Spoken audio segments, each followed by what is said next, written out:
वाहिलेले बेलाचे पान टाकू नका, तेच करेल धनवृद्धी. चातुर्मासात श्रावण महिना महत्त्वाचा आहेच.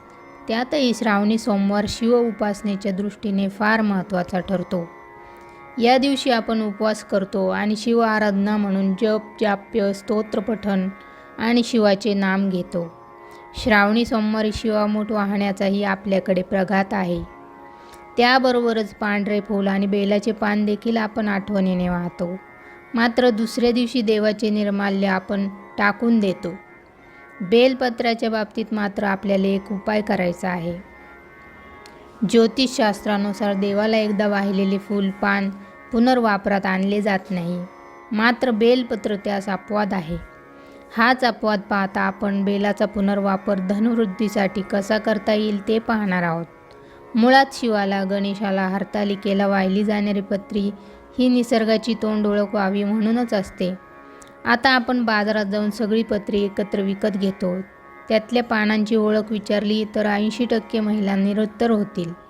आपले सण, उत्सव, संस्कृतीच्या निमित्ताने आपण या गोष्टींची खोलवर माहिती घेतली पाहिजे. श्रावण सुरू झाला, पण उपासना काय करावी सुचेना. यापैकी एक पर्याय निवडा. सुदैवाने बेलाचे पान ओळखणे अवघड नाही. हे त्रिदल म्हणजे मानवी भावनेतील सत्व, रज, तम यांचे प्रतीक आहे. हे त्रिदल भगवान शिवाला अर्पण करून शरणागती घ्यावी असे शास्त्र सांगते. त्यानुसार बेलाशी संबंधित पुढील उपाय अवश्य करावा. धनवृद्धीसाठी उपाय. यंदा श्रावणी सोमवारी शिवमंदिरात गेल्यावर भगवान शिवाला बेल वाहण्याआधी बेलाच्या तिन्ही पानांवर प्रत्येकी ओम नमः शिवाय लिहा. ते पान महादेवाला अर्पण करा. महादेवाचा श्लोक मंत्र भक्तिभावाने म्हणा.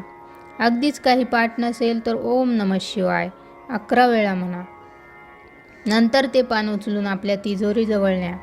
पुढच्या श्रावणापर्यंत तुम्हाला किती रक्कम कमवायची आहे तो आकडा मनात ठरवा आणि त्या इच्छेला महादेवाचा आशीर्वाद मिळावा म्हणून प्रार्थना करा.